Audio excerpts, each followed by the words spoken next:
Streaming, and let me go ahead and get the recording going. And we're going to do the active speaker. There we go. All right, we are recording. Ready? My name is Ken Rossix.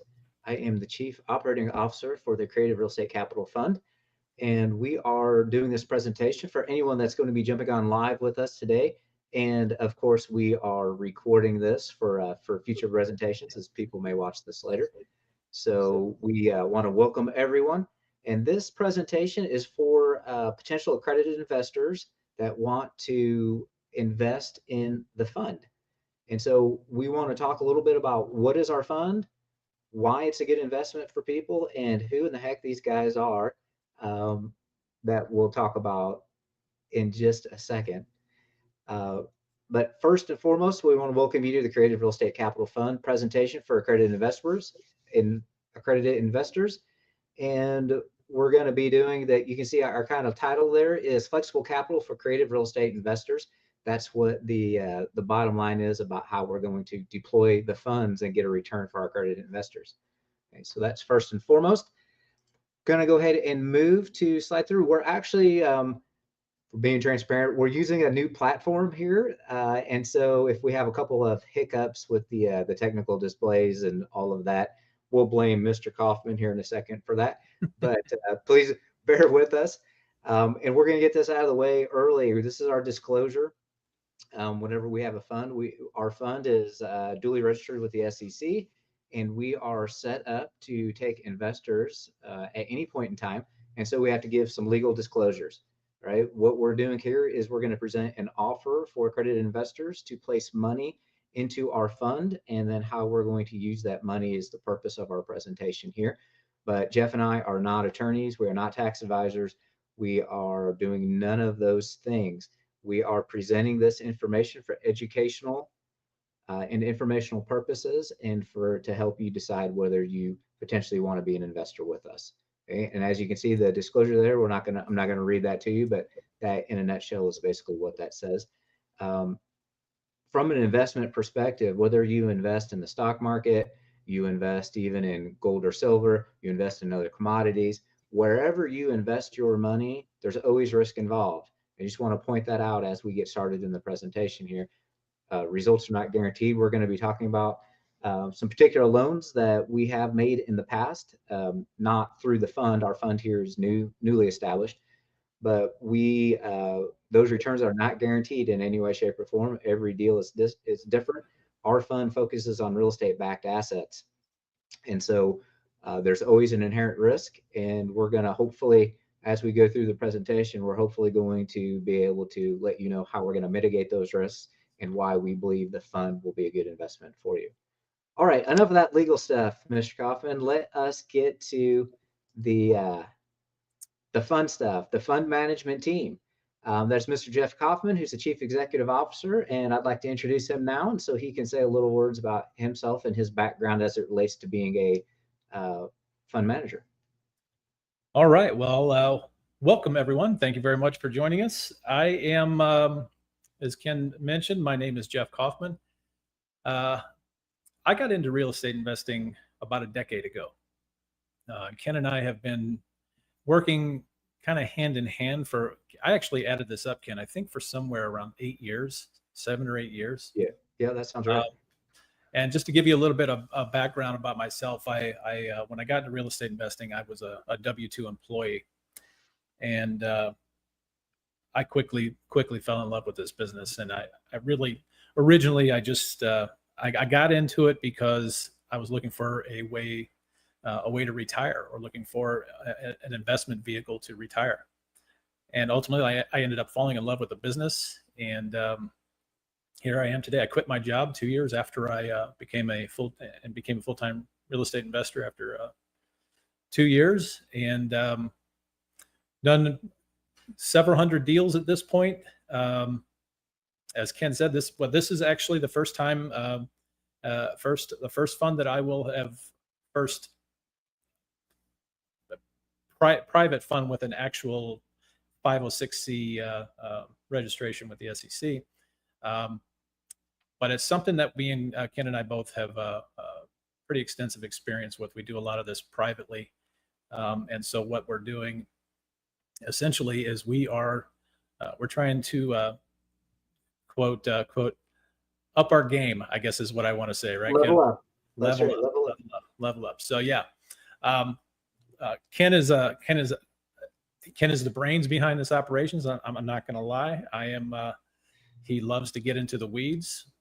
As the CEO, my role as the CEO is to really just oversee the fund strategy, the operations, investor relations, and just ensure that we deliver strong, secure, and transparent returns to our investors, and also provide borrowers with the flexible capital that they need. And we are in a very, very unique niche.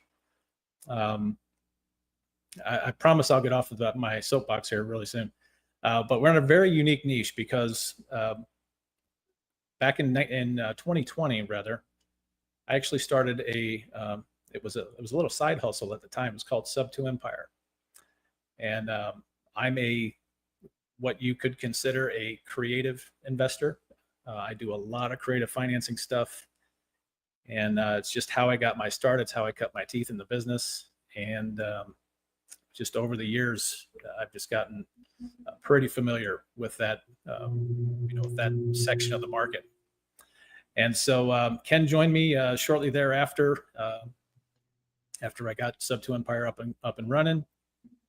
And the fund that we're going to talk to you about today is it is designed for this specific niche, and so we'll get into that a little bit later. But I think that's really the gist of it. That's all I got. What do you got? Well, I appreciate the kind words, but I'm going to say a few back to you as well. So someone that has done over someone that has done over 400 real estate transactions has certainly got a lot of wisdom as it relates to the real estate deals. So that is definitely a true statement. But again, I'll just introduce myself. I'm Ken Rossix. I am the Chief Operating Officer of our fund, the Creative Real Estate Capital Fund. And what does that really mean? What that really means is, as Jeff mentioned, like I'm kind of the guy that's in the day-to-day weeds, talking about, because remember, any fund, right? Our real estate fund is what you call a debt fund. We're going to be issuing debt. In other words, we're going to be creating loans and notes and issuing them to borrowers with real estate as the security.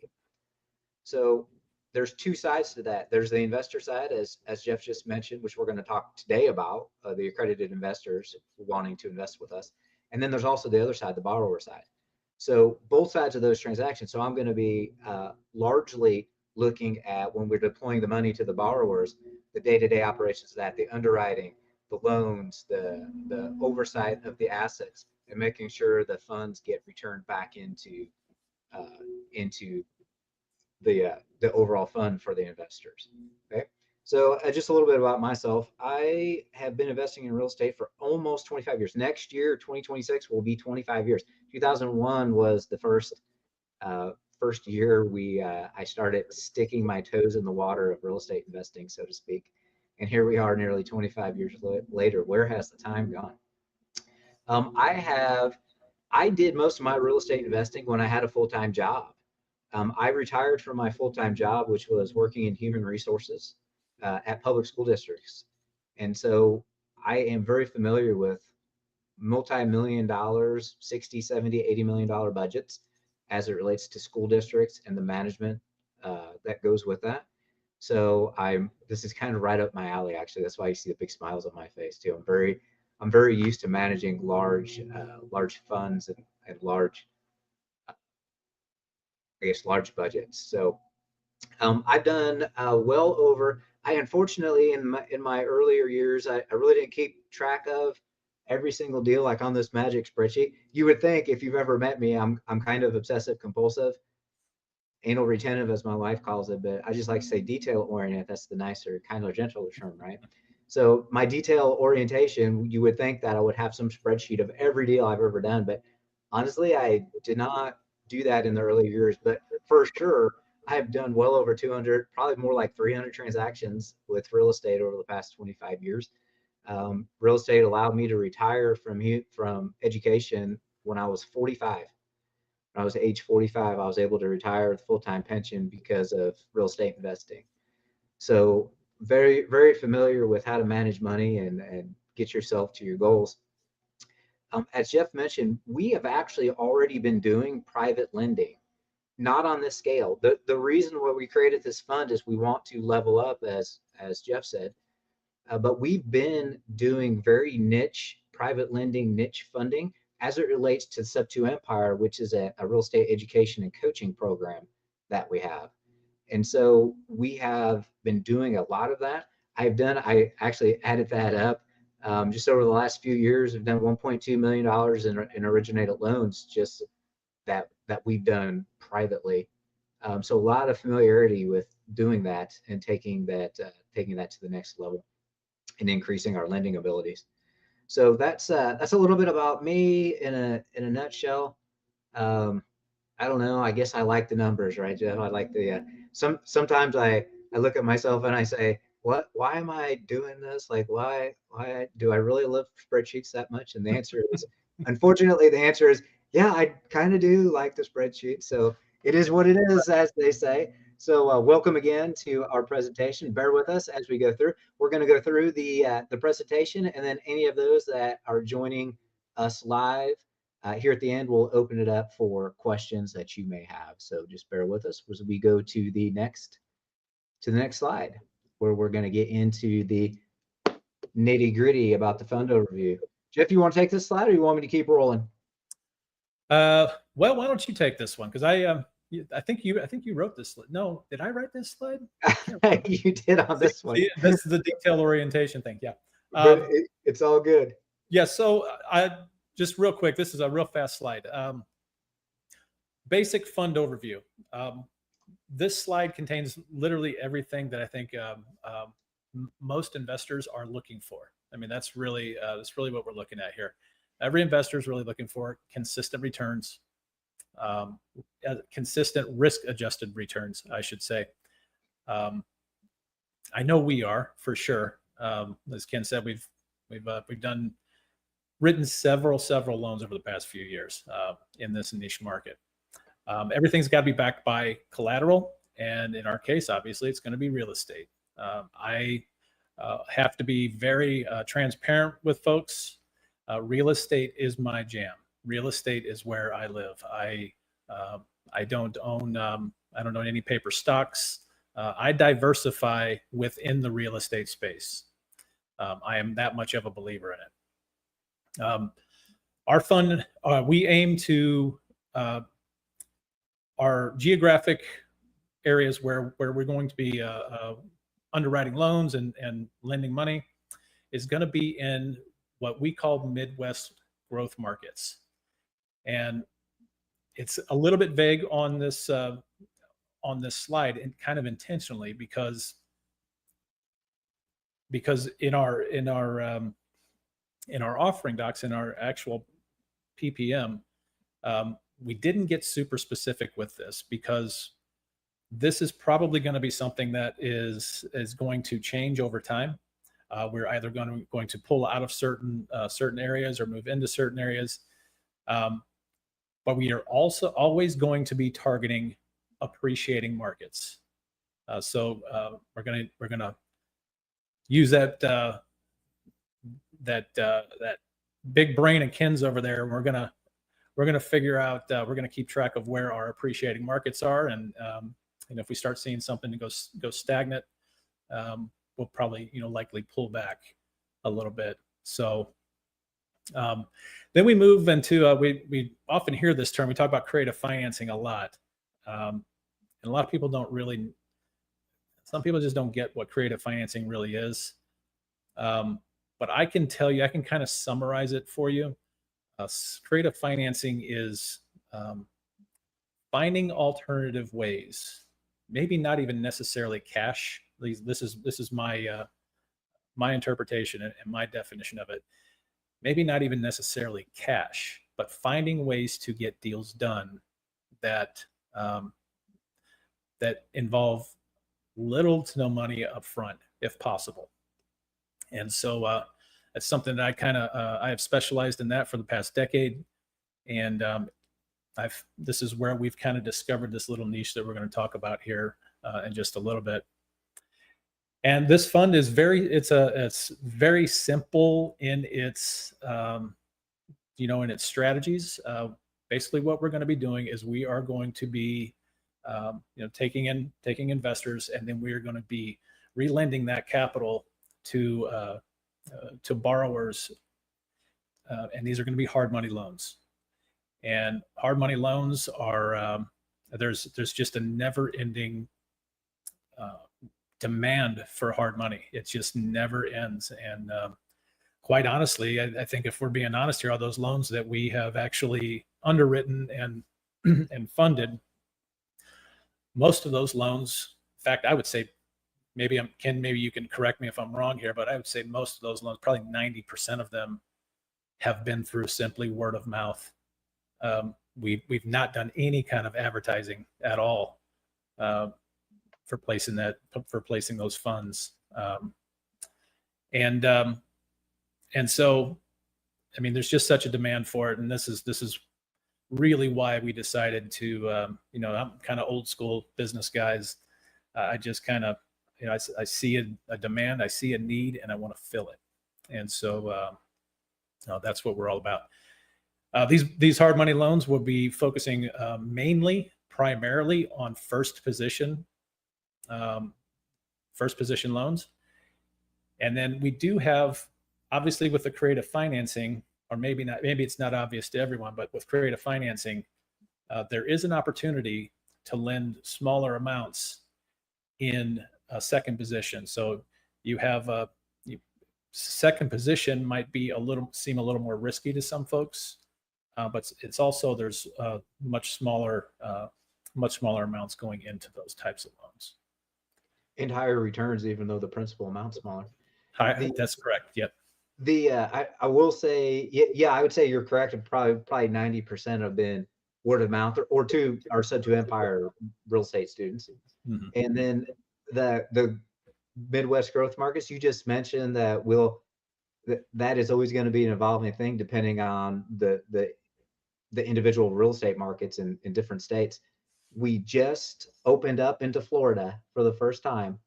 Actually, that's a deal that we're going to talk about later. We just opened up into Florida for the first time. So, yep, we go where the deals are, that provide the safety and the returns and all that too. So that's good stuff. I like that. All right, rolling on to the next slide. So why focus on private debt? I mentioned that the Creative Real Estate Capital Fund is a debt fund. So what does that really mean? Well, we just, as Jeff mentioned, we're going to create first and second lien positions with real estate as the collateral, and we're actually going to create the loans and the notes that we give to the borrowers. Okay, and so that is a debt fund. And so why are we focusing on private debt? As Jeff mentioned, there's a great need in the real estate space for private money, which is often called hard money. I like private money; it just sounds a little nicer than the hard money. But that's what it is. Why is that good? Because a lot of times real estate investors have multiple deals going and they can't qualify for bank loans. The banks are too slow in funding. They take 30 to 45 days to get all that done. We, as seasoned real estate investors that have done hundreds of deals, especially in our St. Louis local market, like we know, right? We don't have to wait 3 weeks for an appraisal. Like, we know the values very well in our different markets, and so we can speed that process up. And so that's why a private debt fund like ours is very valuable to real estate investors, because we can quickly deploy the capital, especially to repeat borrowers who have already been underwritten previously. As Jeff mentioned, we have creative deal structures, like seller financing. Those go into second lien positions. So we're going to offer first liens. So for instance, so you might be thinking now as an investor, okay, well, what's a first lien and what's a second lien position? Well, a first lien position would be like your fix and flip property. everyone's familiar with the all the flip shows on HGTV and all that. So we acquire the flip property. We might fund up to even 100% of the financing, depending on what the loan to value ratios are on that, and that would go into first lien position. Right, we are the only lender for that property, and so we're in first lien. Sometimes if you do a creative deal though, like for instance, a subject to deal where there's an existing lien that's in place, there's an existing mortgage that's there, and then we're coming in and acquiring that property with that in place, then we by default are going to be in second lien position. And so we do that in certain circumstances for a variety of different reasons. And those are creative deal structures, especially when you have more than one lien in place. And again, all that stuff has to meet our lending criteria, which we will talk about here shortly. And as Jeff mentioned, why the Midwest? Like why don't we, get licensed in every state and all that? It's because we want to focus on what we know and where we grow. That's the Midwest right now, right? Also, too, I'll just say this, I don't want to speak for Jeff too, but there are particular states where we have no interest in investing. We have no interest in investing in real estate. We have very little interest in actually crossing into the state for a variety of reasons. But we focus on where the growth is, where we can underwrite, where the loan to values are greatest, and our security is highest.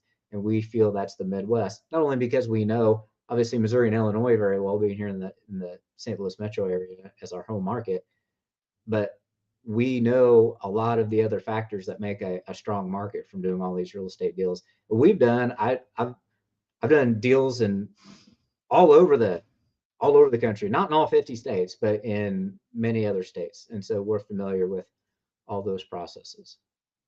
Not to mention that the Midwest markets, the economies tend to scale. So, if we did a loan in Iowa, Iowa has a very, very similar economy to our local market here in St. Louis.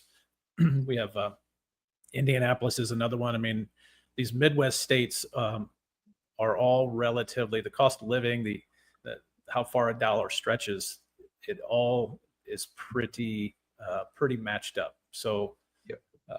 That's another attractive feature, is we don't have to worry about trying to make a dollar stretch, or possibly taking a risk on something that we're unfamiliar with. So, and St. Louis was just named as the St. Louis metro area was just named as one of the best values for real estate value markets that's out there, from affordability and on all those things, appreciation, affordability, all that too. Now, obviously, there are areas in every market that are terrible, right? We call them war zones. That's true here as well too. But by and large, the St. Louis market as a whole is very strong. So real estate market. All right, if you don't mind, I'll just roll through this, and then you can flip over to the next slide if that's all right. Yep, go for it. All right. So as I mentioned several times now, we have a real estate debt fund, the Creative Capital. The Creative RE Capital Fund is a real estate debt fund. So just a little bit about what is a debt fund. It's a private capital pool where we are going to lend to property buyers, right? That's basically, we're going to make loans to borrowers, real estate investors, and we're going to underwrite them. Okay. Investor returns come from the interest on the loan secured by mortgages or deeds of trust. All right. Our fund strategies, so debt fund strategies are focused on acquisition and typically renovation of single and multifamily properties. And it's designed, as I mentioned before, a lot of times the debt funds are designed to meet a particular niche, right? And we're no different. We have a couple of different aspects in the niche, but we're no different. We're designed to provide short-term bridge and gap financing. That's going to be our specialty in this fund. Okay.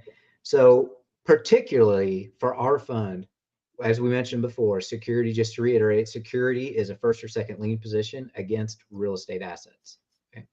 Our lending strategy is the acquisition of single or multifamily properties, the renovation of said properties, right, the flip properties, so to speak, and other short-term gap or bridge funding. Okay. so long as it meets the established fund guidelines that we have created in our PPM, our offering memorandum.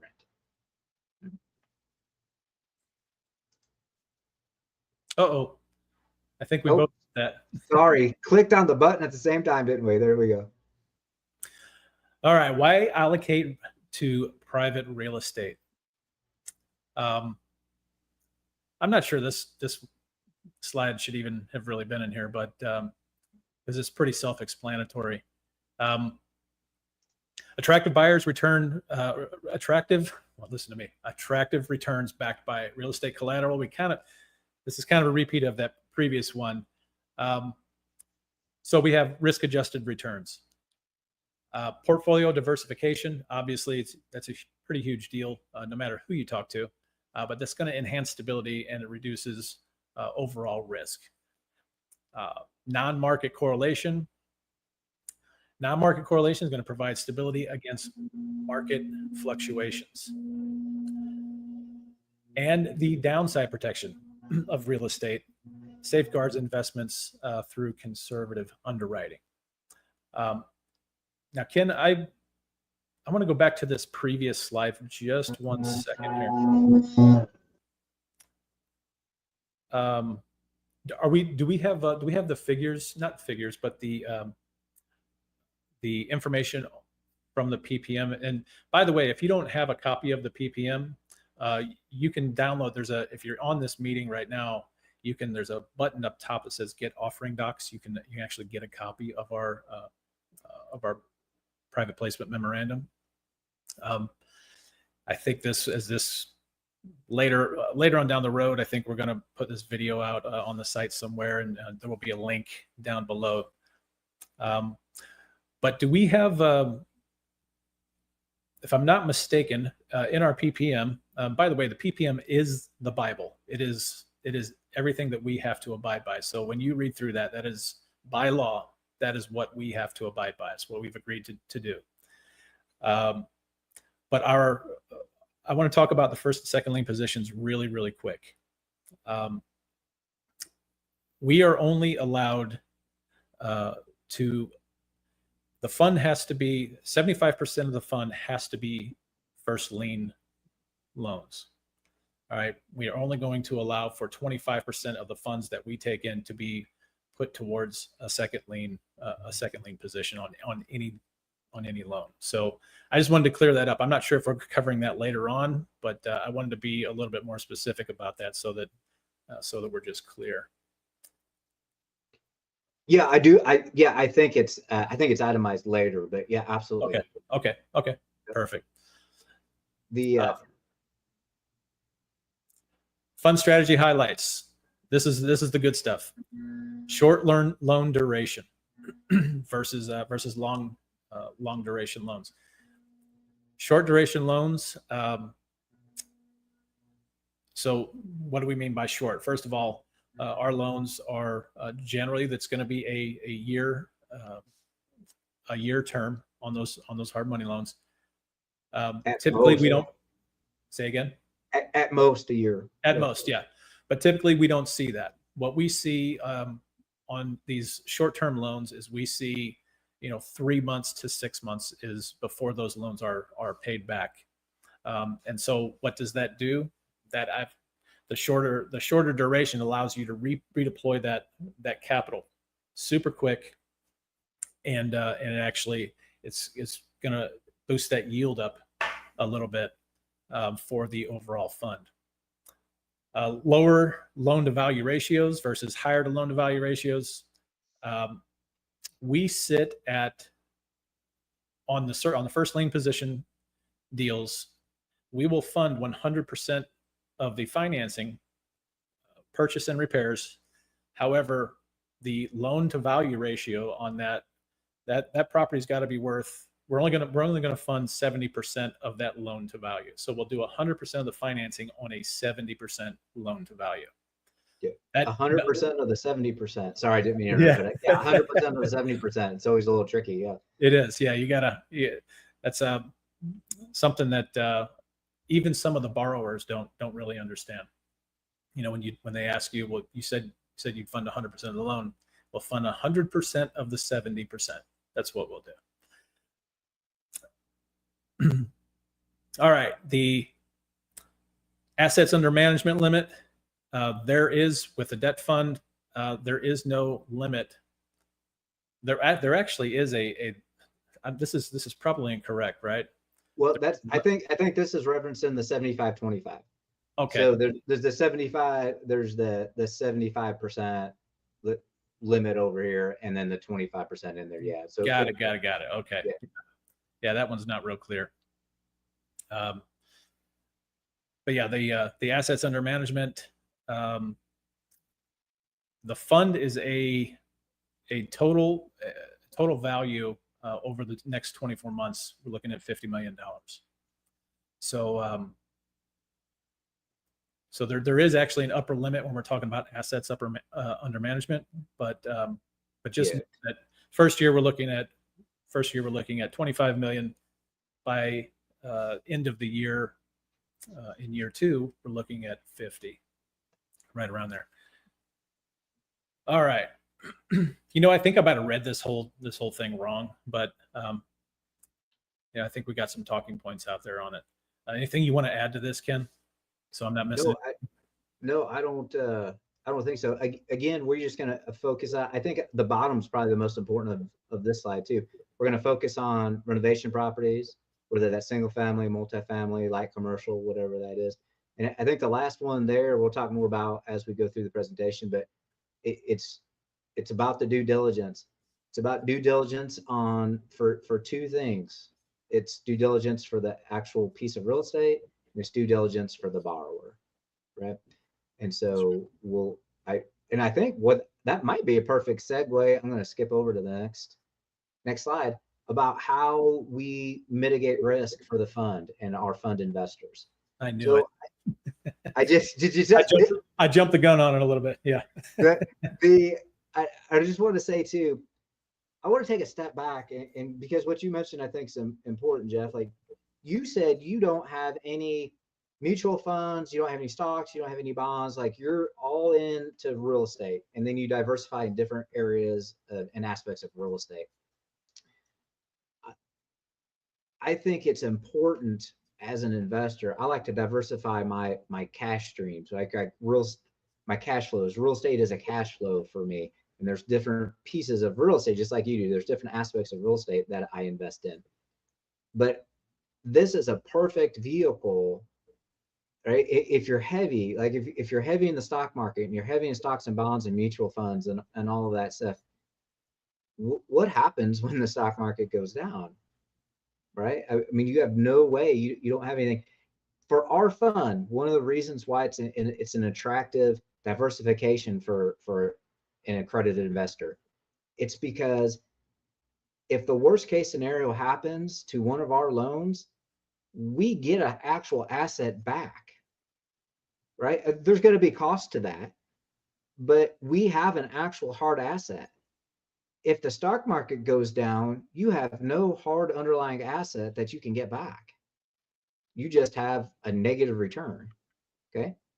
And I'm going to say the stock market's bad. I mean, lots of people, I actually, like, if truth be told, I invest, I have a particular amount of money invested in the stock market, probably far less than most people, because I diversify with real estate and precious metals and all those other sorts of things too. So I just wanted to note that. But getting back to our particular fund, how are we going to mitigate risk for our particular fund? And we're very good at mitigating risk, right? Jeff and I are very good at mitigating risk. Cover your assets. At CYA, cover your assets. Okay, so from the fund perspective, what does that mean?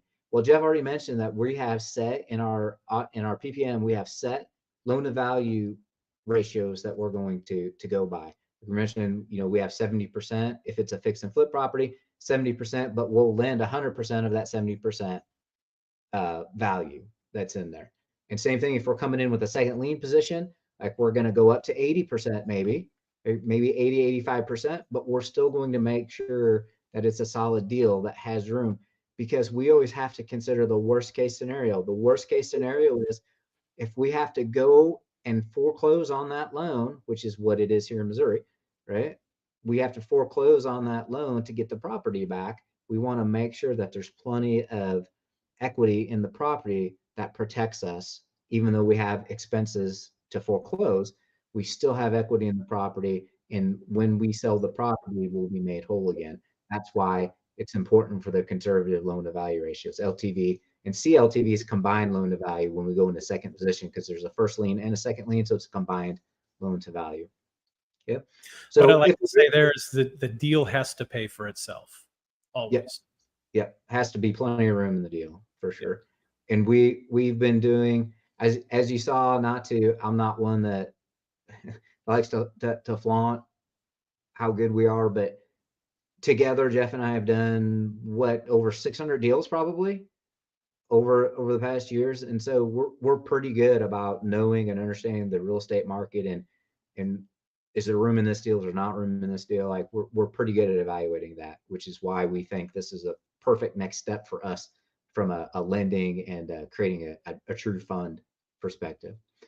So if we lend, let's say we have a fix and flip loan that we're lending out there, we're going to monitor the status of the progress, because the way we get paid back is if that borrower, who's the real estate investor, that borrower is actually fixing the property up, meeting their timelines, and getting it on the market to be sold, right? So we're going to be monitoring that process. We're also going to be making sure that the borrowers are upstanding individuals. Like, we can't do business with criminals. We can't do business with people that don't do what they say they're going to do, especially when it comes to being a real estate investor. So we are primarily asset-based lender. Okay. So in other words, the strength of the real estate asset is going to primarily drive things, but the borrower must also be someone that we can do business with. So we're going to make sure that we vet the borrowers and do due diligence there as well. We're going to make sure that we have plenty of reserves once we get the fund. And so there's kind of, I call it the implementation depth. So whenever we're establishing a fund, we have to get money in the fund. We'll talk about all our minimums here in a second. We have to get money in the fund, and then we can start deploying it. So there's kind of this little dip, but ultimately we'll have the fund in a situation where we're going to have reserves, because in a worst case scenario, as I mentioned too, we have to have the ability to take that property back if we have to. Okay. And I would just like to note for the record, I keep saying the worst case scenario. In all these lending that we've been doing over the past few years, which is approaching 40 loans, 38, something like that, over the past, I guess, 3 years. There's not been one. There was one that was late, and we did have to call a default on, but ultimately that was paid off. The property was so he sold the property, and we were paid off. So I would say that was a late one. We did have to call a default, but there's been one out of nearly 40 loans. So that's a pretty good ratio, pretty good vetting process, as we like to say. And from the investor perspective, right, risk management, we're going to make sure we have an investor portal. So whenever you come on board and be an investor with us, you're going to be able to monitor your investment in real time. We have a fund manager. The fund administrator. The fund administrator is called Verivest, and they'll be in charge of making sure that we have transparent investor reporting.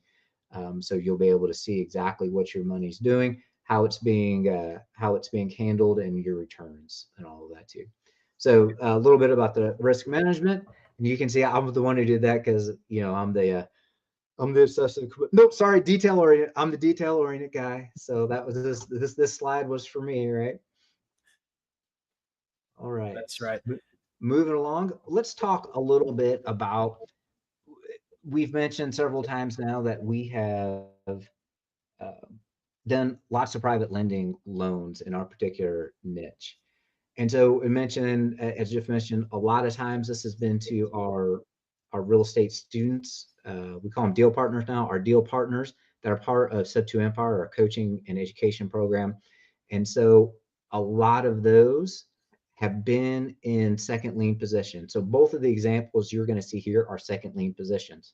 Now, I just want to bring that up because as Jeff mentioned, we're going to focus primarily on first lien loans as the fund gets up and running. But the lending that we've been doing where we can show you returns have mostly been in second position. So I just want to be clear about that. But we are going to be in first lien position more when we start deploying our fund monies, so to speak. All right, man, I feel like I'm talking a lot here, Jeff. Case study number one, if we're ready for it. Yeah, this deal, this is actually one that you underwrote. I was kind of a little bit, I'm not in the dark. I knew we were doing it, but this is one that was kind of your baby. But I do remember this one. But this was just like you were saying. The purpose behind the loans that we give are for fix and flip. So that's exactly what this one was. This was a loan funded for the purpose of an acquisition and renovation, and then this property was ultimately flipped and sold to the retail market. This was a subject to deal. I'm not going to get, if you're not familiar with what subject to is, or I know this is streaming out on YouTube right now on our channel, so you folks know exactly what that is, but you can certainly go out and look it up. It's essentially, we're going in as an investor, and that the investor is going to go in and take over that loan, the current debt that's on that property. So this loan was a second lien position because that obviously there was a first lien on this property already, and we had just over 80% combined loan to value. That means the underlying debt and the debt that we placed on it through the loan that we gave. So we had a combined loan to value of just over 80%. Now, what that means for the borrowers, it's going to cut into their profits a little bit, but they can still get the deal done. And usually these deals are usually pretty good deals. So this borrower definitely did not lose. In fact, you can see that property sold for over $10,000 over list. So they more than made up for that higher combined loan to value. But the loan had two different LLCs. It was a little bit complicated. So as borrowers, that is, one was a performing prior borrower who we know really well. And then they brought on board someone who was a new borrower. So essentially, in this situation, that is we don't know who that new borrower is. We really got to vet that new borrower, and ultimately, this borrower was they came in as partners. They were given we underwrote them. They were given the loan, but they did have to pay a little bit higher interest rate because of that, and that's the way that we operate. So it's a little bit more risk on our part, so it's going to be a little bit more risk on their part as well. And you can see that's a cozy little ranch property that they did there. Uh-oh. I think I lost the whole thing. See what happened? I think I accidentally clicked on it. My apologies. We've got to get some things clear here. You're going to be in charge of the slides. Okay. Fair enough. All right. So let me just finish off case study number one here. But this was October of last year. Principal loan amount was $55,000. Now this is what we actually lent. Okay, so this is the second lien position. The principal loan amount was $55,000. The total amount at the end of the term that was due was $61,575. Second deed of trust. The repayment date. Total loan 180 days. So yeah, roughly 6 months. Total profit on this loan was $6,575, and we broke that down on a per day to $36.53. The actual yield, the cash on cash return, was 11.95%. And if you were to annualize that, we were talking earlier about the turnover, the speed of getting that money turned over. If you were to annualize that return, it would have been 24.24%. Not pretty a bad good little deal. Pretty not good a bad little return there, brother. Not a bad little return. Yeah, I like it. Okay. All right. I'm gonna click. to the next one. Okay, case study number 2. This is our new Florida deal. This was actually done with a deal partner in our coaching program, in our real estate coaching program, and it was in Florida. So the purpose of this loan was to acquire this property that you see there, and this was also a subject to deal. So this was going into second lien position. And Florida is a mortgage state, so it is a second mortgage in the state of Florida. This was a brand new. He actually joined this particular deal partner. He actually joined our program specifically so he could get this deal closed. He wanted our help to close the deal, and he certainly did. So we are grateful to have him as a new student. But our loan terms reflect a first-time borrower, because he was still a student of ours, but obviously we didn't know him. He had just come into the program, and so our rates and terms reflected that. As Jeff mentioned, that goes up and down with your experience, and if you're a repeat borrower, just like anything else. So this loan demonstrates a typical creative deal acquisition. So did the last loan. This deal is a typical acquisition. And the exit, this is currently in process, right? But the exit strategy here is that our deal partner on it, we're going to provide direct seller financing on a wrap over the existing subject to mortgage. And when they get that down payment, when they put that end buyer in there, they're going to get a down payment, right? When they provide the financing, and that down payment will pay us back our loan, which is in the second lien position. So that's the goal of doing that. And here are the numbers on this one. Now, just to say again, this is active. We just made this loan on September 10th, 2025. And this is a smaller loan. This was just a straight acquisition. And why did he need $23,000 to acquire the property? Well, the underlying mortgage that was subject to was in arrears. And so he needed that plus the closing costs. And in Florida, the closing costs are much higher than they are here in Missouri, because even though they have no state income tax, they have to make that up somehow. So they tax you when you transfer real estate. So there were some fees there. So that's where that $23,000 principal amount came from. And the total due, so this has a loan term that's going to be coming due December 9th. It's a 90-day loan term. There is a built-in extension there that can go beyond December 9th. But if indeed the loan comes in 90 days, it's going to be a 25,363 payback. So you can see the profit there is the 23,6250, which doesn't seem like a lot. Again, the principal loan amount's $23,000, and it's not a lot, right?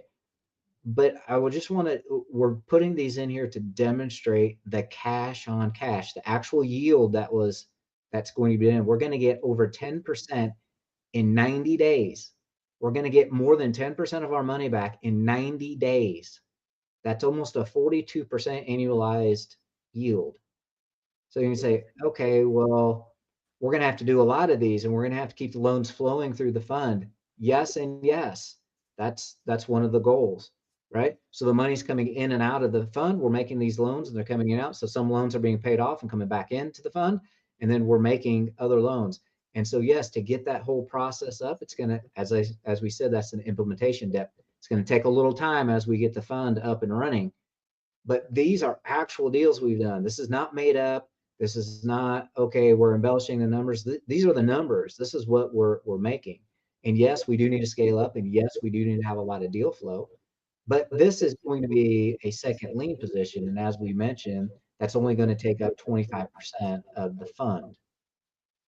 And so we believe when we start getting the first liens out there too, those might be 150,000 or 250,000, or they will be probably at much higher dollar amounts, because they'll be more straight fix and flip type of strategy for those particular first lien positions. All right.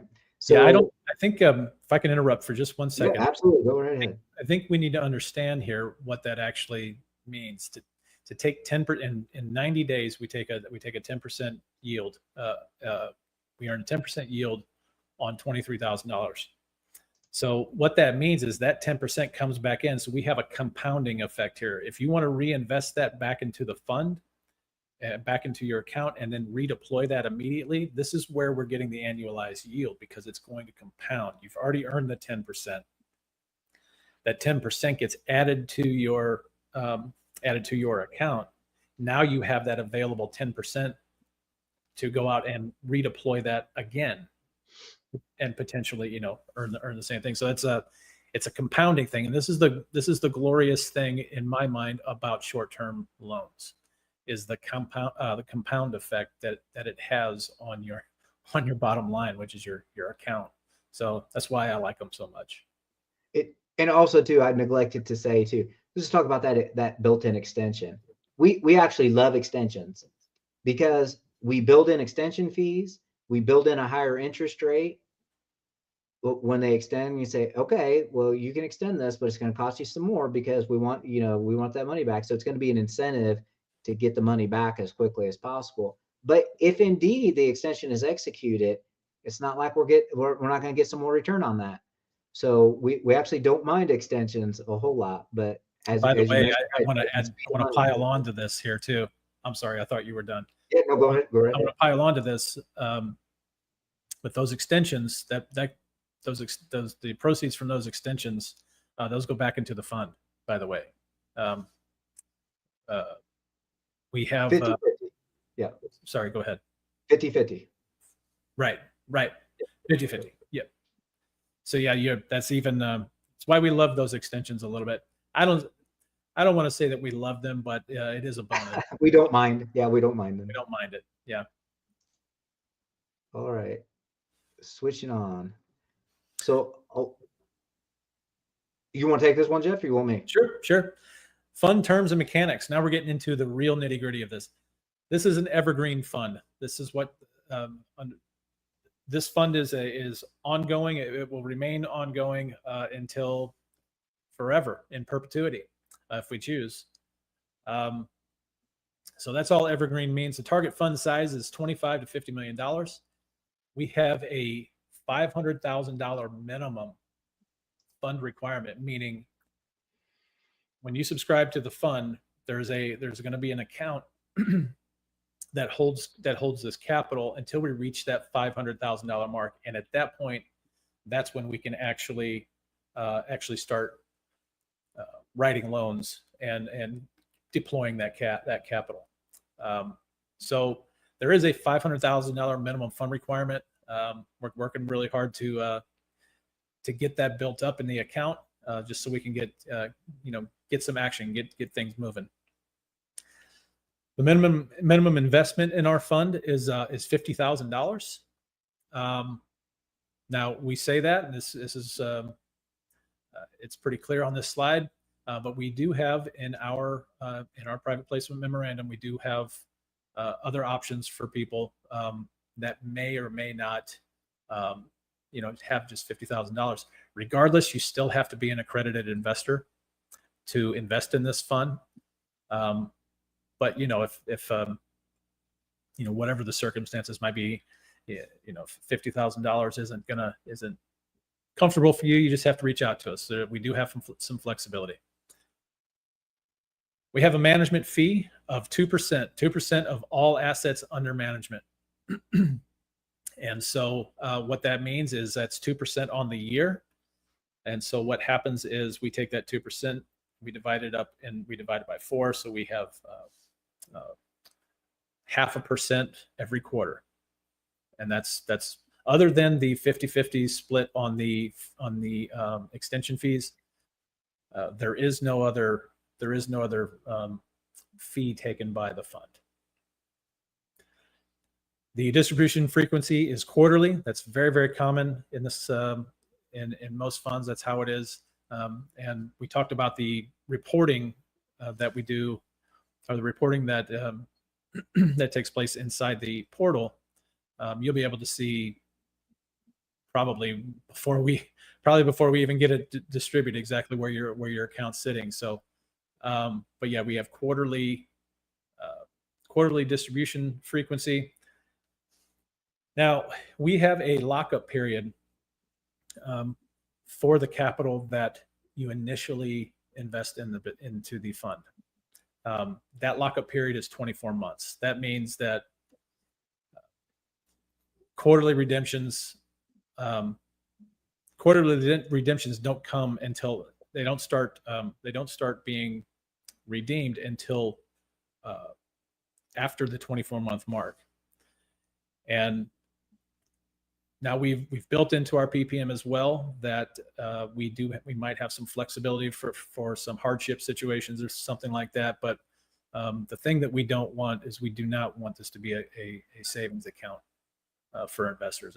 This is an investment, and that's the way we want to treat it. And so we will have a 24-month lockup period. Here is our lean mix, is what we're calling it, and it's essentially this is what we were talking about as far as the first lien versus second lien positions. We have 75% of all assets under management have to be in first lien position, and 25% of all assets under management can be second liens. They don't have to be, but they can be.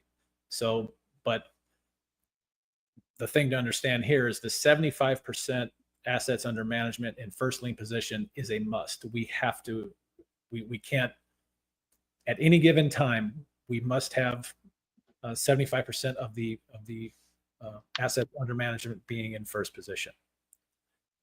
And if we exceed that, number, if we meet or exceed that number, then we can start lending in second position. So it's just a little bit of security for our investors, and we just want to make sure that we have it diversified well and reduce as much risk as we possibly can.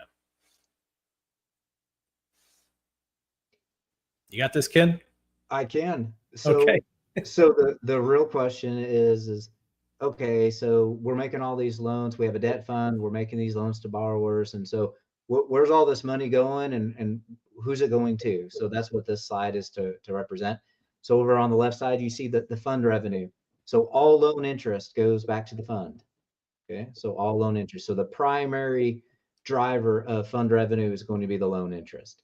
Remember, when we build in the extensions, right, we're going to build in a step up in the interest rate. So that's another reason why extensions aren't always so bad, because there'll actually be more interest coming in, which does nothing but increase the fund revenue. All loan document fees, like there's a cost, like we have to create notes, we have to create deeds of trust or mortgages, depending on which state we're doing it. It's like we have loan documents, all the stuff. So all the loan document fees that will be charged to the borrowers will go into the fund. The loan extension fees. And so there's going to be, I mentioned in there, so just for ease of, let's say there's a loan extension fee, it's $1,000, 50% of it's going to go into the fund, 50% of it's going to come over to the fund managers.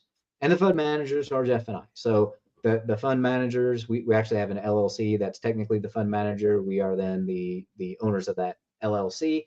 So that comes to the fund managers. Okay. All other borrower paid loan fees, such as any kind of forbearance, again, in a worst case scenario. We have collection fees, there's default interest rates, all those charges. Like if we indeed have to go back and grab a property, we got to take an asset back, which in honesty is if we're making loans to the in the numbers that we need to make the fund viable, we're going to have some defaults. That's the way it is. We're going to try to keep that to the bare minimum, but there are fees and everything associated with that. All of that goes back into the fund. The manager revenue, as we've already seen a few times through the presentation, there's 2% of AUM, the assets under management. As Jeff mentioned, that's an annual number, 2% assets under management. And you might be thinking, well, if you have mutual funds and you have things sitting in the stock market, and say, well, shit, that 2%, that's a lot. Well, one of the reasons we charge it's 2% back to the fund managers, which, just as a note, for a real estate debt fund like this, it's actually very low. But this is an active management situation. I was saying we're actively vetting the borrowers. We're underwriting that. We're evaluating the assets. If it's a fix and flip loan, we're monitoring the progress of the fix and flip loan. Right? We have to originate this. We have to get the money back into the funds. The fund management as it relates to a real estate fund and a debt fund like this one is much higher than it is with hitting some numbers on a keyboard and grabbing Spider 100 gold fund off the ETF, right? So that's why there's that 2% fee. We also have all loan origination fees are going to be going to the managers. Um, and a lot of times that's just for all the time that it takes for the underwriting of the borrowers. That's why that fee's coming over here. Again, we already talked about 50% split of the loan extension fees. So most all the revenue going over the fund, and then here's the pieces that the managers, Jeff and I, are taking out over here. So that's what this slide represents. So now we're getting back more to the nuts and bolts, Mr. Kaufman. Nuts and bolts here. I'll keep rolling if you don't mind. Go for it. Go for it. How does the fund operate? So in other words, it's as an investor, like this is the question that I have is like, all right, I'm going to sign up and I'm gonna kind of wire you my $50,000. Like, okay, so what happens then? Well, here are the logistics of investing in our fund. So that's what we wanted to put in a slide here. So we have 3 phases that you can see on the slide. Phase 1 is that you go to our investor portal. It's actually a page that's also embedded on our fund website. You go there and you make a soft commitment. Okay, that soft commitment actually occurs inside our portal. All right, that triggers because we are a SEC registered fund. You have to be an accredited investor. We have to verify your accredited status. So you make the soft commitment, it triggers the verification process. Okay. Once the verification process is completed, you go to phase 2, which means you actually enter into what's called the subscription agreement.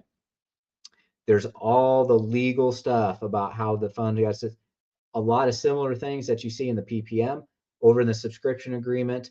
You have to, again, verify things. You have to answer some questions about you being an investor.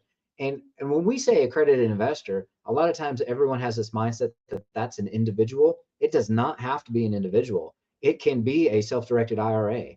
It can be a trust. It can be an LLC or other business. It can be an entity. It doesn't have to be an individual that can meet the accreditor status. So I just want to throw that out there. A lot of times we are talking about individuals, but it does not have to be. All right. So you enter into the subscription agreement, right? That's also done inside our investor portal. Then you send us the money, right? This is where you send us the money. It goes into, we have 2 different primary fund accounts. The first one is the subscription account. This is a non-interest bearing holding account. As Jeff mentioned, we need to get that account to $500,000 before we can deploy that. And so that's where the money is going to sit. That's the implementation debt. We got to get that built up and then we can deploy it, right? So just in full transparency, coming on as one of our first handful of investors, right? Your money will sit there for a little bit before we get it deployed once we get to that $500,000 mark, which will hopefully be rapidly approaching here soon.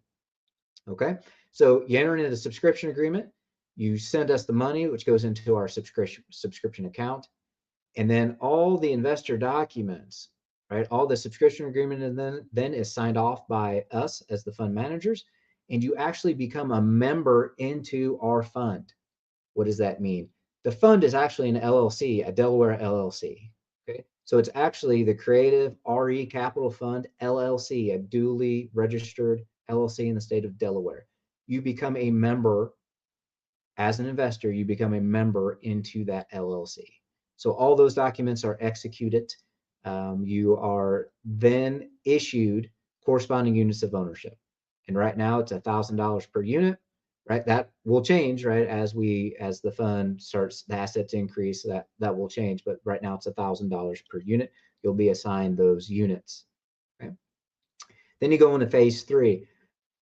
The money is moved after all that is done and all that paperwork, legal paperwork is completed. You are now in the fund. You're a fully accredited investor into our fund. Then we deploy your money. So the money gets transferred from our subscription account to our operating account, which is really the assets under management, the operating account. And we deploy that money along with all the other investors. We deploy those into our debt. right? The debt that we create, the loans and the notes that we create, okay? Originated loans are then monitored, and all the proceeds go back into the operating account. As I mentioned, we have a fund administrator, that's Verivest, will then manage all of that and make sure that the reporting back to your individual investor is all up to date and accurate. And again, all this is inside our investor portal. And then, as Jeff mentioned, our plan is to do quarterly returns, quarterly distributions, where you can take, let's say in one quarter, just making it up, you made $5,000 in one quarter. Like, you can take that $5,000 or you can reinvest it, right? And you'll actually make that reinvestment choice when you do the subscription agreement. So all that is in there. But those are the mechanics, maybe a better way to say it. Those are the mechanics of what happens and how you join our fund and what actually happens with your money as we go through the process. Hope that made sense. Did that make sense to you, Jeff? It did. Yeah, you were perfectly clear. Great. I can't really think of anything that was missed there. So great. I got to get me a drink. So if you want to, yeah, you got it. All right. So what factors impact an investor's return? Number one, originated loan interest rates and fees charged to the borrowers. Ken kind of touched on that a little bit earlier. We know that you are tied to your capital is tied to, and the earnings you make on your capital are hardwired, hard tied to the loan interest rate. So, and 100% of that, 100% of that return goes back into the fund. That's what you're credited. And then also, of course, the fees charged to the borrowers. He went over that. We had that little graphic there. So I'm not gonna rehash it, but that is another factor that's going to impact your return in the positive. The total number of loans originated, and this is when we talk about the speed of money and the speed of getting these funds turned back around. It's going to be key in this. It's going to be that is the deal breaker.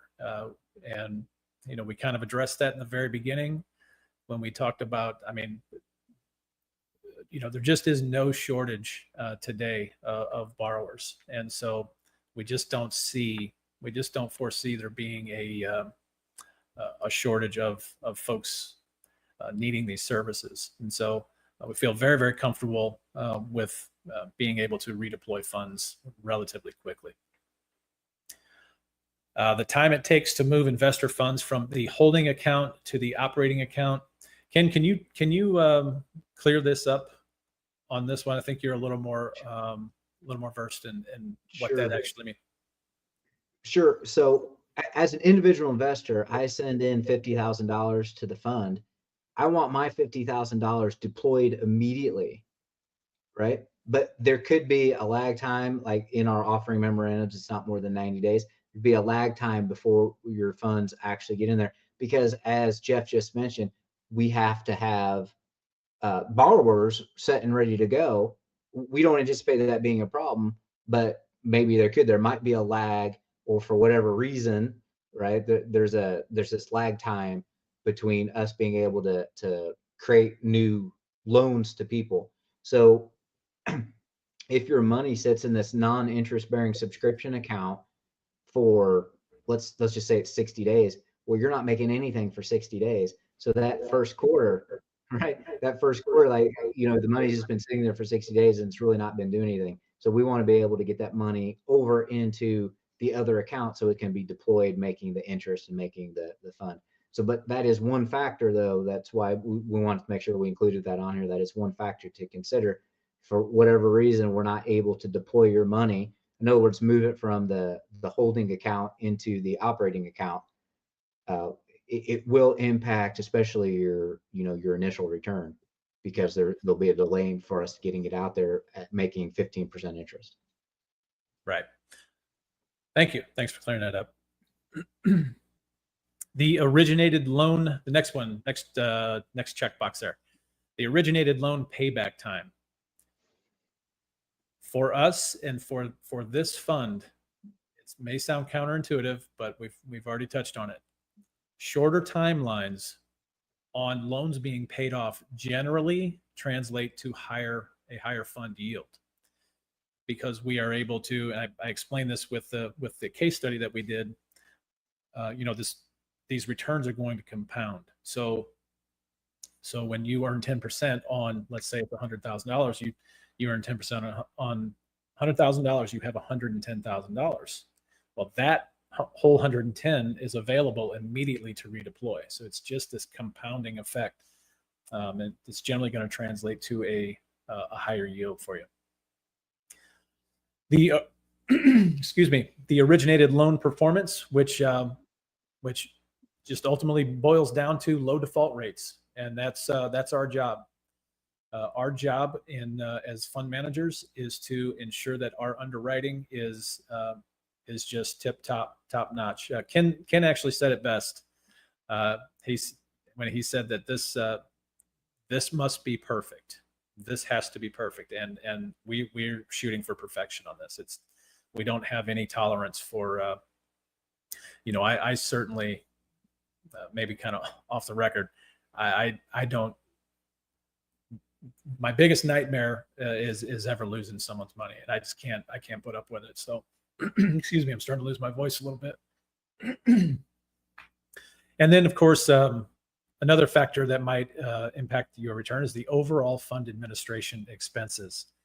And we didn't really list those, what those are exactly here, but fund expenses include things like, and Ken, you can correct me if I'm wrong here, but it's like quarterly reporting, annual audits, things of that nature, like things that are actually expensed to the fund.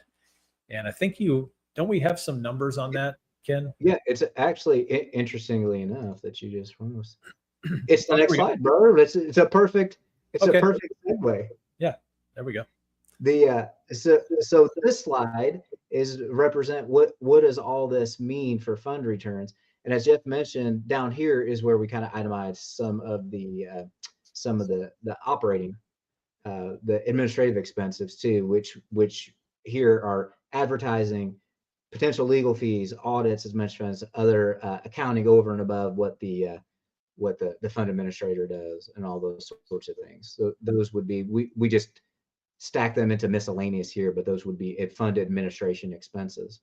Okay. And so we just want to talk a little bit here about the establishment of the fund. Remember, I just want to be, Jeff and I, we don't like, I guess I won't curse in here too. We don't like nonsense. And so we like to be transparent and upfront. And as a one of our first investors coming in, there's going to be a little bit of a dip until we get the fund up and running, right? We have to get to $500,000 so that we can start deploying money. And then we will get it hopefully into an efficient, well-oiled machine, but it doesn't happen in a day or a week, right? It's just the way it is. You have to create it from the ground up. Okay. So we wanted to just put this little snapshot together about year one and year two. What does that look like for the fund, for the creative RE Capital Fund? What would that potentially look like? And so here's where we just made some assumptions. And down there at the bottom in red, and this goes back to our very first slide about the disclaimers, right? The disclosures in there. These are just projections and assumptions. These are estimates based on the assumptions that we have here. Returns are not guaranteed or anything like that. I just want to do a standard disclaimer again, just to keep that in mind, right? You are investing. All investments have risk. You are investing. So just keep that in mind. We're going to do our best to mitigate the risk, and we think we can do a pretty good job at that. But again, just want to state that for the record. Year one, fund establishment. We're going to assume through year one, after we actually start getting the money deployed, 500,000 in, and we start deploying the money, we're going to assume 12% gross loan interest with fees, 12% gross loan interest and fees over the first year. Okay. Fund managers get 2% of that. We're going to estimate fund administration at 1%. We're going to put another 1% in there for other, we also call those administrative costs, but other miscellaneous administrative costs, as we just mentioned. And so you start with the 12%, then you take 2 off, then you take 1 off, then you take 1 off. Well, you're down to 8%. So that would be an estimated anticipated 8% return back to the individual investor over that first year. Okay, assuming that we get that 12% in. Okay. Year two, funds up and running. We're getting much more efficient. We're lending out more money, right? In other words, the flow in and out of the fund is going to be more effective and congruent. And so that's what we say, the loan origination is faster and more efficient. So we're going to say that in year two, the second 12-month period, that we're going to gross 13.25. Again, fund management is 2%. Fund administration is going to grow a little bit because the fund administrator, Verivest, bases its fees on the assets under management. So as we get more money into the fund and more individual investors, their administrative time, because they are reporting back to each individual investor, it grows. Okay. So that's why their fees grow as we get more investors and as we get more money. So that's why that fee goes up just a little bit in year two. But hopefully those other miscellaneous administrative fees that we have will go down. So we made that 0.5% in here on our assumption. So when you add all that up, that's a 9.5% return to an individual investor over the second 12-month period. And so on the next slide, we just took your $50,000, right? $50,000 in year one, that would have earned 8% based on our assumptions. That's $4,000. You then took that $4,000 and reinvested it. So now in year two, you actually have $54,000 that's invested into the fund. That made 13.25%. I'm sorry, that made 9.5% net back to you. The gross was 13.25, so 9.5% net back to you. That's another 5,130. Okay, so after 24 months of the fund, right? If all goes well, right? If all goes well, and those assumptions are met over the 24-month period, you would now have 59,130 instead of 50,000, and that would be an 18.2%. 18.26% growth on your money in the 24-month period. All right. And we believe, sorry, just going, like, we believe that's totally achievable. We just pulled out 2 case studies. We have a whole bunch more, but you saw the yields of there. And so, right, once we get the fund up and running and those are flowing in and out of the fund, we believe that those net returns, those estimated net returns, are very achievable, right? Not guaranteed, but very achievable. Ah, there I go again on my soapbox, Chef. All right, so let's take a look at what it looks like, what the fund looks like in 3 years. If the net fund return is 10%. Wow, this is very wordy. So we have an investment amount of $50,000. This is your initial capital that you've invested in the fund. An annual interest rate of 10%. This is our targeted net fund return rate. And all that means is, how do I want to say this, Ken? This is what we are very comfortable with advertising. That's the way I would put it. Do I have that right, Ken? Well, it's achievable. Yeah, yes, it's just an assumption we're making for this particular example, but we believe it to be achievable. You're correct. Yeah. Your investment term of 3 years. Distribution frequency is quarterly. And yes, this is it compounding? Yes, it is. We're going to assume that you don't have to let it compound, I don't suppose, but we're going to assume you do. Yeah. Thank you. The result, average periodic payment. And remember, your periodic payment is going to be quarterly, $1,379 on that $50,000. Total interest earned.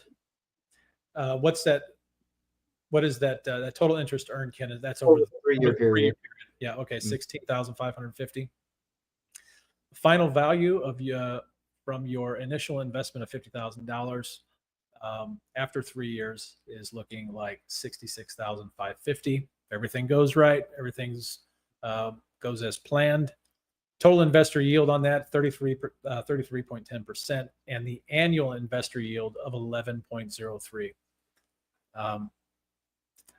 Yeah, I have so many thoughts when I look at these numbers, but I'm just going to repeat what you said. This looks very, very achievable to me, and it's something that we're actually quite used to in our own lending business. So yeah, I was just getting ready to say that. I think that's the good point. It's something that we see over the track record of all these other of all the lending we've been doing ourselves. And so that's why we made the assumptions the way we did it. And again, of course, just as a disclaimer, these are the assumptions. There's no guarantee that we're going to hit that, especially in year one as we get the fund up and running. But based on our experience, we believe this to be very achievable. Yep. All right, I'm going to click over. Okay. And so we've been talking, right? This presentation is for the accredited investors. That's why we're here. That's why we're doing this. That's why we've been on. See how long-winded we are. We've been almost 90 minutes now. It's my fault. I'll take the blame.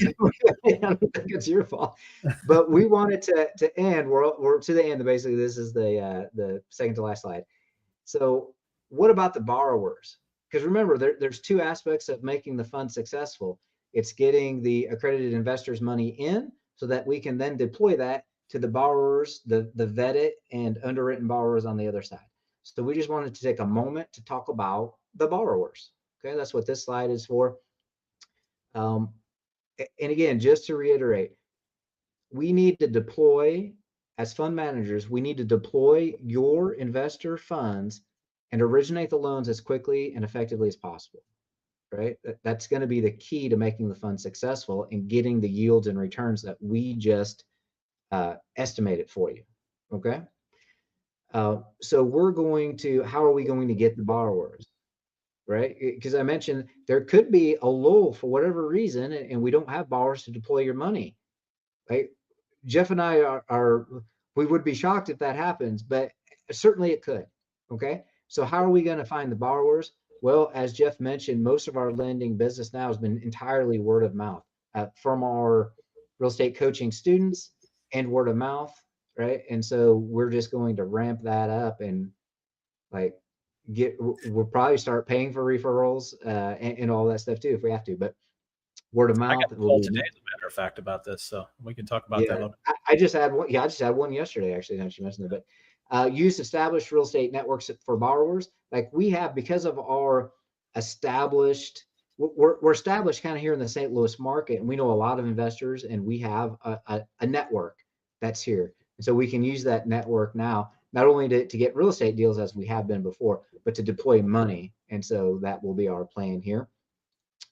We already talked about our coaching program. That's our Sub 2 Empire deal partners we've been lending to, which will be continuing to do that.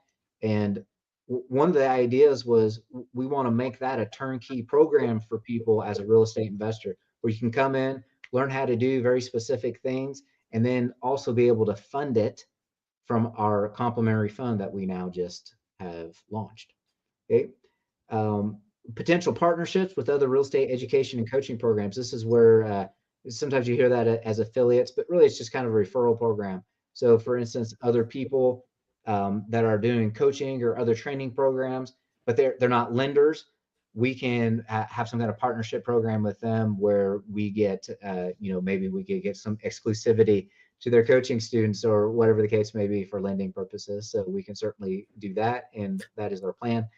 We're also, by the way, let me interrupt you. That is exactly the one who called me today. So we'll talk about that after this, but yeah, that is a real, that is a very real, it has a lot of potential there. We're going to organically post things on social media. You've probably seen that. If you have seen Jeff and I, either our personal social media or Sub 2 Empire, or we actually have a new Creative RE Capital Fund page in Facebook and all of that stuff. So we're going to continue to do that. And then, of course, if we need to, we will just do paid advertising and try to target other people looking for funding for real estate deals. And so we can certainly do all of those things or a combination of that. so that we have a good borrower pool at all times to deploy the investor money. Yeah, we really have to take kind of take the temperature of the market at the time whenever the fund actually we get it built up to enough to be able to actually lend. So when we hit that 500K mark, so we'll take the temperature of the market around that time. Paid advertising is something that we can just turn on super quick. I'm pretty well versed in paid advertising. I've been doing it for a long time, and so I just wanted to point out that depending upon what the markets look like when the capital is actually able to be deployed, paid advertising is a lever that we can actually turn off and on like a faucet. And it's of course leading up to that, we'll have many campaigns leading up to that day when the funds are able to be deployed. But I just want to make that clear that paid advertising is not something that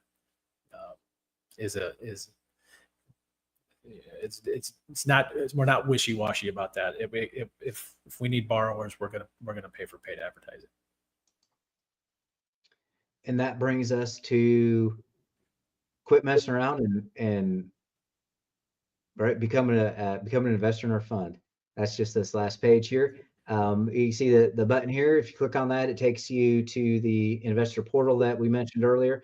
You make a soft commitment. You go through you'll walk through the verification, the accredited investor verification process, and then go to the subscription agreement as we mentioned before. If you have any questions on that, if for some reason we did not answer, we try to create this presentation so that it would answer some of the most frequently asked questions. We kind of, at least I did, I kind of tested some of this stuff on, our friends and some of our people in our network. So hopefully we've created this presentation that addressed some of those most common questions that we heard previously. But if for some reason you still have questions, by all means, feel free to contact us. You can see the email down there, info@creativerecapitalfund.com. We have a toll-free number, 855-560-FUND. And I mean, that is so fun to say that I know nobody calls anybody anymore unless they're just trying to hassle me with spam. But that is a legitimate number, so feel free to call us. And then, of course, you can just go right to the website and get information there by clicking on the investor portal. Real quick, I'm not sure whose idea it was to put a button on a picture, but you can't click that button. So let me. I'm going to try this real quick here. Can everybody see that? I can see it. Yes. So this is the actual web page. So anybody that is watching this now, or anyone that is, I think we can do this in the future as well. Again, this is a new platform for us. You can fill this out live right now if you so choose. If not, you can just head over to our website, go to the Accredited Investors. I'm not sure how I can share that. I don't think I want to share that right now. But yeah, go to the Accredited Investors and you can sign up on our website, creativerecapitalfund.com. And then just go up there in the menu. It says Accredited Investors, and you can access this through that. And soft commitment. Soft commitment. Yep. Soft commitment. So I'm going to leave this up here. Ken, do you have anything else? I don't, unless it looks like there's one person that stuck with us live to the end here down there. So if we want to open it up to if he happens to have any questions, otherwise we will sign off. Let's see. I've got a bunch of questions. All right. Do you once you hit the first 500,000, does every contribution after that slide into the kitty, or do you have to build another 500,000? No, 500,000 is just the initial. After that, all the investor money, it always goes into the subscription holding account first, and then it can be transferred immediately to be deployed into the operating account. There's not another 500,000 threshold, no. So, if I wanted to set up a Roth IRA, I could do that with you? If you wanted to use your IRA money, yes, you can have your IRA, your self-directed IRA entity fund put into the fund. Yes, you're correct. Okay, so I need to find somebody that will allow me to do a self-directed. I got all my stuff in Yeah, Fidelity. yes, it will probably need, I don't know all the IRA rules too, but I would guess it would probably need to be a self-directed IRA. And I can certainly give you some providers for that if you need.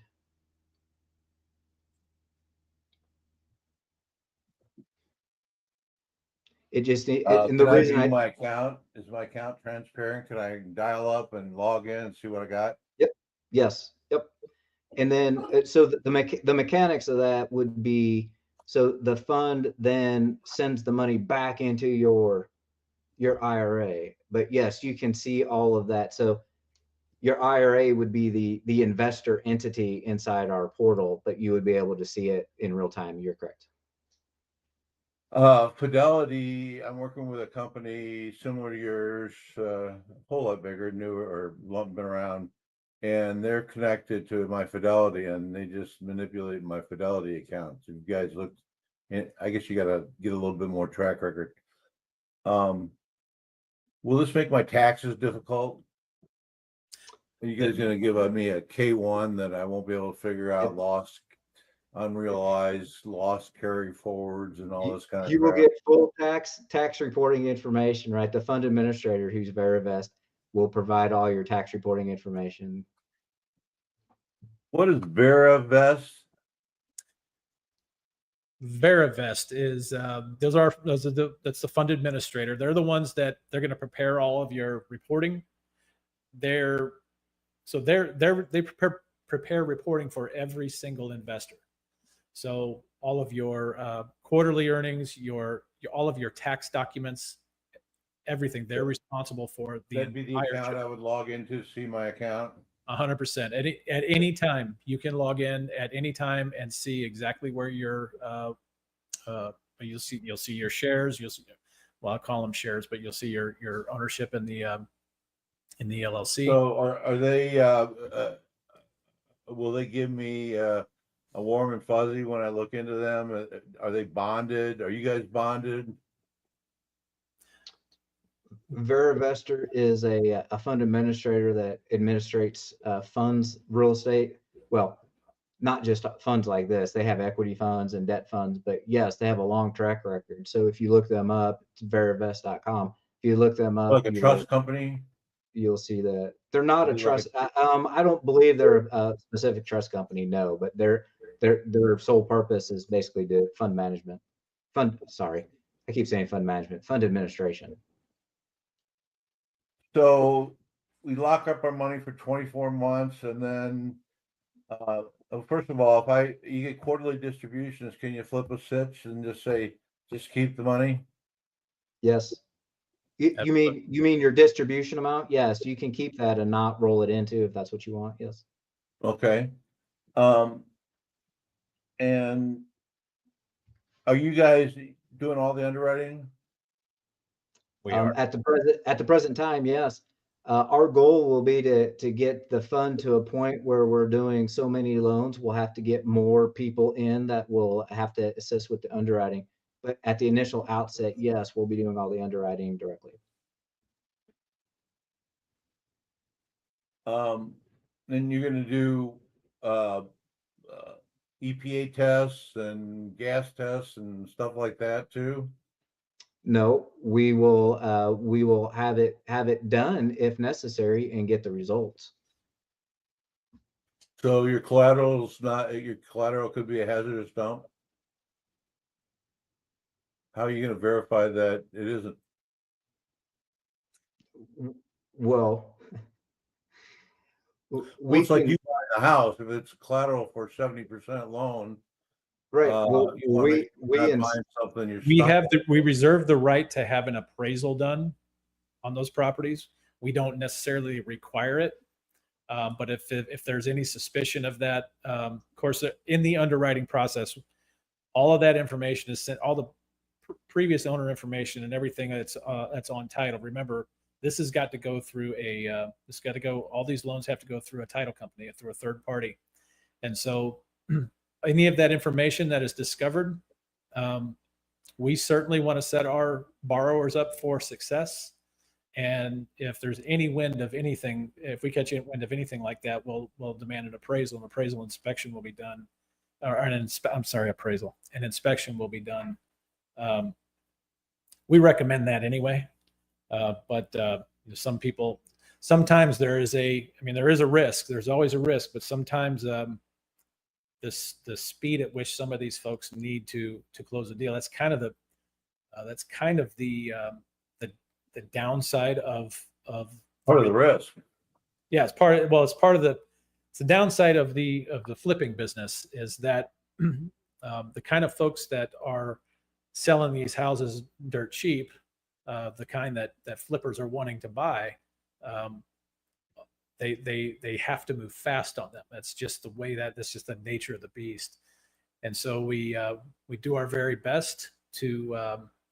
I've never had an issue like that. But yeah, I was just going to say in all the deals that it's never been an issue, but yeah. it could be.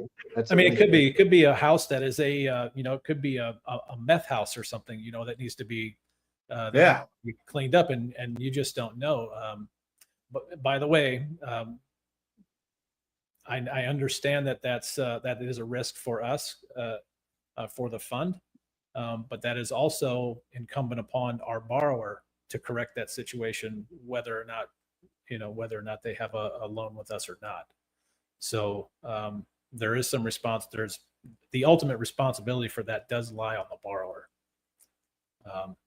Sure, but it is a risk. It is a risk. Yeah. Our money. Yeah. And the borrower's irresponsible. Then what? Then we take the. Which brings me to what if one of you guys dies? What happens? Then we'll need to be replaced so that the fund can continue. I can tell you how the fund will operate in perpetuity because so the fund is actually owned. Well, we've got two LLCs. Yeah. One of the members of I don't know which one it was. Ken, was it you have to correct me if I'm wrong here. I can tell you as an owner of one of those LLCs is my LLC. I don't know which one it is though. I'm sorry. I should know that, but so we have it set up for or we can name successor beneficiaries. And what that does Successor trustees. Well, a trustee is a third party. The trustee is, and this is not a trust. We don't have a trustee in our operating agreement. We have beneficiaries, and so the beneficiary will name a successor beneficiary so that the fund can operate in perpetuity. If there's no secondary beneficiary named, then the fund can still be administered by our personal representatives. But the fund if we both died, the fund would eventually just die out, and everybody would have to get pull all their capital out. Ultimately. Well, and I just got done doing my own thing and pick a bank that does trust administration and name them as your successor beneficiary or whatever, and tell them their duty is to sort it all out. Well, I'm just trying to think for you guys, and I've been through a lot of these. You guys have a buy-sell agreement between yourselves? It's in our operating agreement. Your buy-sell agreements in your operating agreement? You talking about one of us wants to buy the other out? Is that what you're talking about? Yeah. Yeah, it's in our operating agreement. We get first right of refusal. Okay, because that's usually a more private document. Are you and is this the appropriate time to bring these kind of things up? Well, it's a little beyond the normal fund investor probably, but sure. Well, I was a banker for 25 years and just gave up my real estate partner, a real estate broker license, so I know a little bit about what you're doing. Do you know who your competition is? We do. There's lots of competition. Well, I In- love the fact that you've got some structure to it. I love the fact that I know Ken, and I'm kind of excited. Now I gotta pass my wife. Do you have a CPA firm? The Verivest does the accounting on the individual investor level, and then we have our own CPA from an LLC perspective. But Verivest, from your perspective as an investor, Verivest is basically the accounting. Mac, are you asking for a good CPA? Is that the way I understand it? No. I'm just telling you what makes you a successful company. I hope you're writing this shit down. Well, it adds credibility if you can say you can talk to my CPA, and it's a CPA somebody's heard of. We've got it covered. We definitely have it covered. Um, Ken and I both use the same CPA. So, who is it? do we say the name here, Ken? Sure, Kathy Lawson's our CPA. Kathy Lawson. Mhm. She do her own thing. That does sound a little familiar. Sorry, that was her other name. Kathy Kathy Ayers Ayers. is her new. Yeah, sorry. I know Jeff was giving me the look there. So Kathy Ayers is her new married name. I apologize. Does she do audits? Audits are No, if you're talking about an audit of the fund, that is at the scale where we would have a special auditing firm come in and do that. okay. And that firm is appointed by, generally speaking, not appointed. They are recommended by Verivest. We lean on Verivest for a lot of that stuff. Yeah, that's going to add. You might look into highlighting that a little more because you're revealing a lot of credibility there. Annual Okay. audits are definitely on the table, for sure. The what? We have annual audits of the fund are on. Is that what you're referring to? Because annual audits. Well, you guys are new, so anything you can do to establish credibility, the Veritas or whatever it is, that's some credibility. Grab a hold of it, man. Put it out front. Talk about it first. And so it gives the new guys a warm fuzzy right off the bat that their money's going into a place that's kind of like a trust company for real estate. In my impression, maybe I'm totally wrong, but they've got rules and regulations and federal regulators, I presume, and that kind of stuff. So don't keep it a secret. I will take that advice. I will take that to heart.